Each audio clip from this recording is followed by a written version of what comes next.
In this video, I'm going to show you how to make a delicious pot roast using the Instant Pot. So let's get started.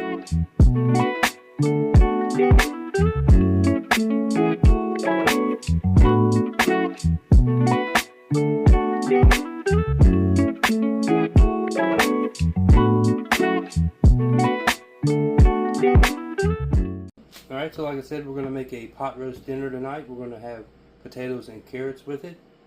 Now for the piece of meat, I always go with a top round. If that isn't something that's available, a bottom round works as well. But I usually portion it up and use part of it to make some jerky and use the other part to make a roast.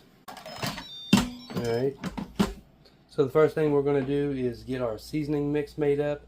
It's very similar, if not the same, as my pulled pork video. So we'll go with equal parts of everything. Salt, garlic, pepper, a little less onion powder, smoked paprika, cumin, a little bit of MSG, monosodium glutamate. It's a flavor enhancer. And then I got a very little bit of cayenne here, so we're just going to add that all in there. And we'll give that a mix. And there's our seasoning blend. So for a binder, I like using peanut oil. It's got a high smoke point.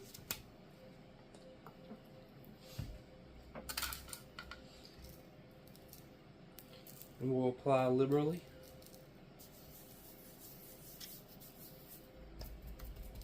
Pat it in.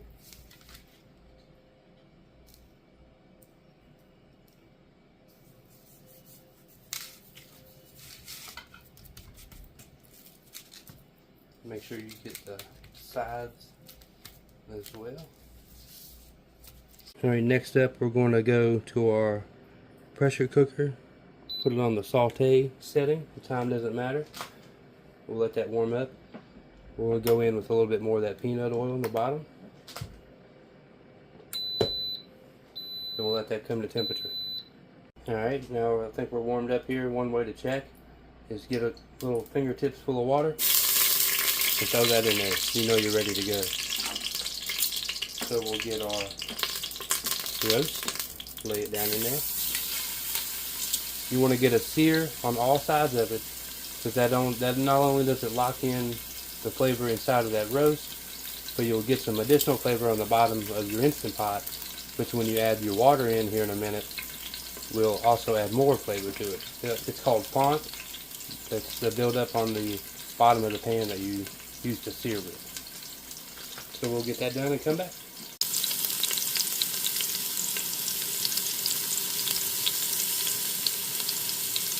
And when searing, you want to make sure you get all sides, the bottom of it here, the sides, both sides, and this side here as well.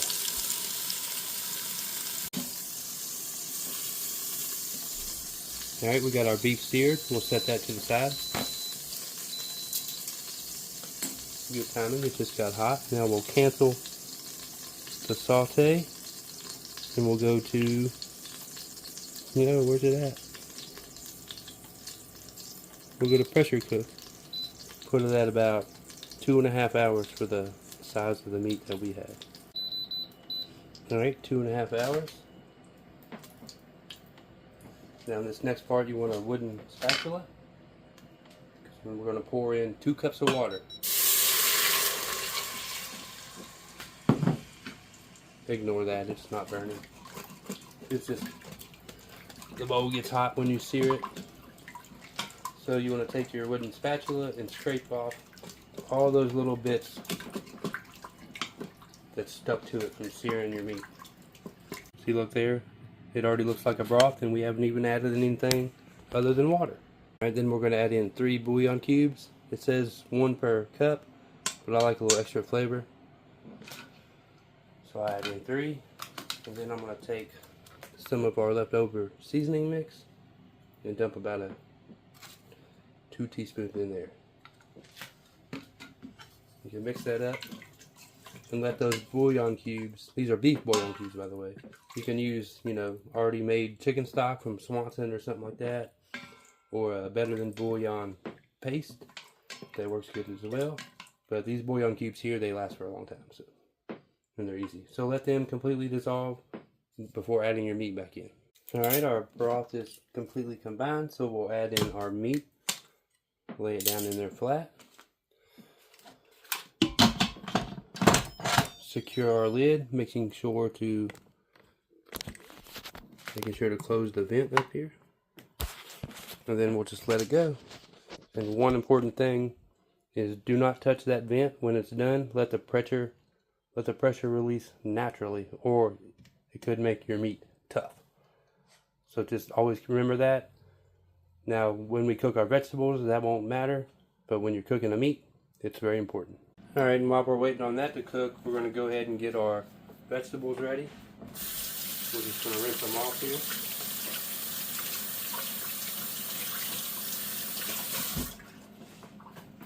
here. Now, you don't have to peel these because they will be cooked, and there's actually a lot of nutrients on the peel, so you're actually getting a little benefit from not peeling them.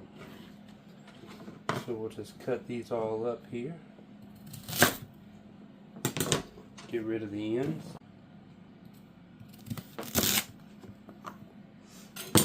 I'm just going to cut them about that size right there. That's a good size, I think. So I'm going to get all these sliced up real quick.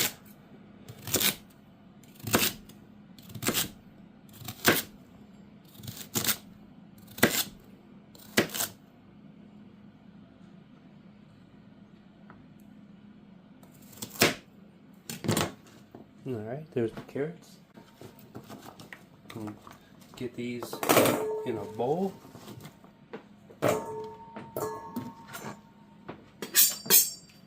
Same thing with these. Pretty large chunks. I'll quarter it first. Just like that, into 4 different pieces. And then cut that into chunks. Just like that.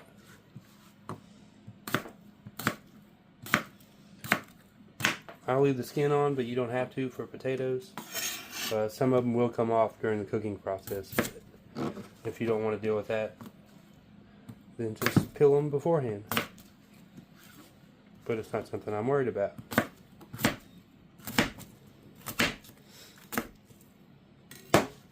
Alright, so we'll get these in a bowl.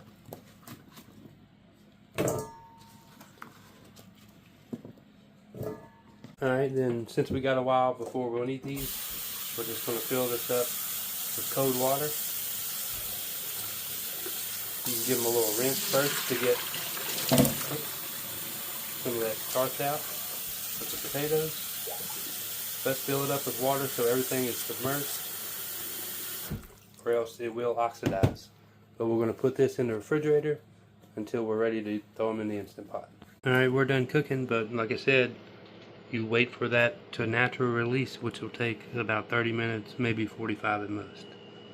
So let it just chill out. It'll keep it warm with this function right here, so you ain't got to worry about it cooling down or anything like that.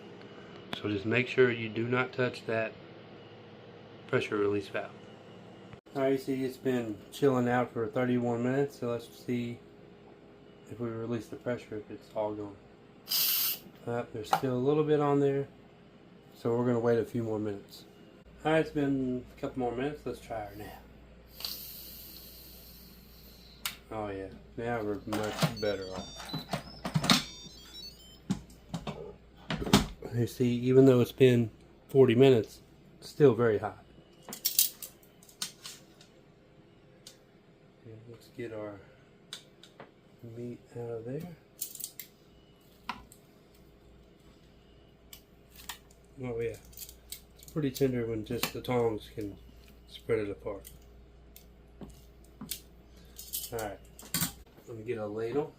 Just get some of that broth out of there. I'm going to pour it on this. It's going to help keep it warm while the carrots and potatoes cook. Alright, look at that, it looks delicious. So our potatoes and carrots, not any bit oxidized at all because we put them in water. So let's drain these out and get them in the broth. Just going to drain these.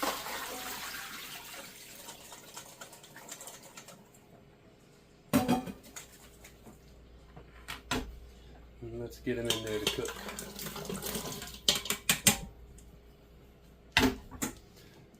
Alright. Try to get them all below the broth line. See there? Got plenty of vegetables in there. That broth is so flavorful. But right now we'll hit cancel on that. Then we'll go to pressure cook again. This time we're going to lower it down to 8 minutes. And be sure to close off that vent so that steam can't release.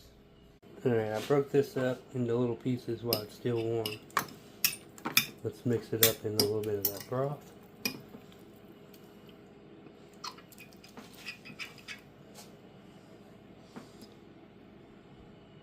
And look at there. Looks very delicious. Give her a try.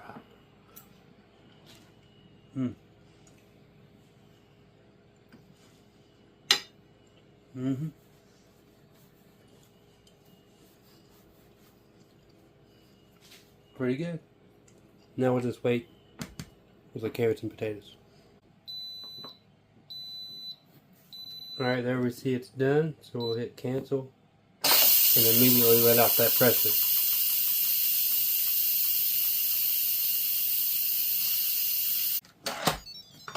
Let's get that lid off. Let that condensation drain in there. See that there? Delicious. You see the potato definitely soft. So we'll add all that in with our roast. Alright, and there's the completed dish.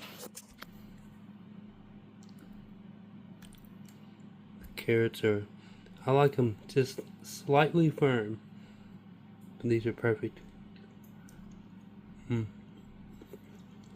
Oh, so hot. The potatoes are probably a lot softer. Yeah.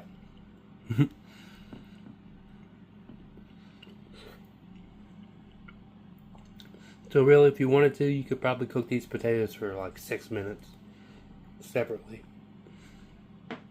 They're still good though. Then that hot broth will warm back up that beef.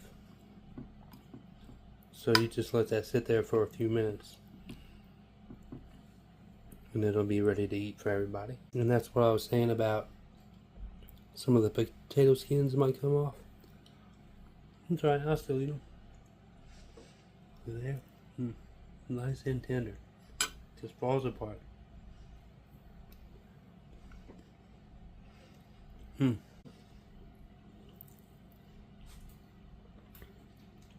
So good. Look at that. Just falls right apart. No pressure. Yeah,